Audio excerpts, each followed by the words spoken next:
మూర్ఖుడంటే ఎవరన్నా చెప్పింది ఏంటో మాకు తెలుసులే అంటాడు. పోనీ వాడికి ఏమైనా తోస్తుందా, తోయిదనమాట, వాడినే మూర్ఖుడు అంటారు. చెబితే వెండో, పోనీ అతనికి ఏమన్నా గ్రహింపు వస్తుంటే గ్రహింపు రాదు, ఇలాంటి వాళ్ళని మూర్ఖులు అంటారు. మూర్ఖులు అంటారు. చాలామంది చూడండి, ఏదన్నా పెద్దవాళ్ళు చెప్పడానికి ప్రయత్నం, మాకు తెలుసులే, నీ మాట నేనేదేటి, మాకు అన్నీ తెలుసు అంటాడు. పోనీ ఏదన్నా తెలుసు అన్నటువంటి వాడు చక్కగా ప్రవర్తిస్తాడా, ప్రవర్తించడు, అలాంటి వాడినే మూర్ఖుడు అంటారు. చెప్తే వినాలి.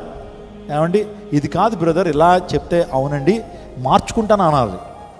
లేదు నువ్వు వింటలేదంటే నీకన్నా గ్రహింపు రావాలి. సో వినవు, గ్రహింపు రాదు, వాళ్ళని ఏమంటారు, మూర్ఖులు అంటారు. మూర్ఖుడిని ఎవరు ఏం చేయలేరు, ఇంకా వదిలేస్తారన్నమాట.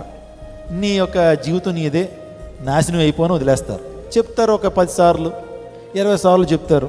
ఎన్నిసార్లు గద్దించినా లోబడినటువంటి వాడు మరుతిరుగు లేకుండా హఠాత్తుగా నాశనం అవుతాడని దేవుని సెలవిస్తాం. దేవుడు మాట్లాడతాడట, మార్చుకో అయ్యా, నీ జీవితాన్ని మార్చుకోయ్యా, మారు మనసు పొందయ్యా అని చెప్తున్నా సరే కొంతమంది మూర్ఖులు మారరట.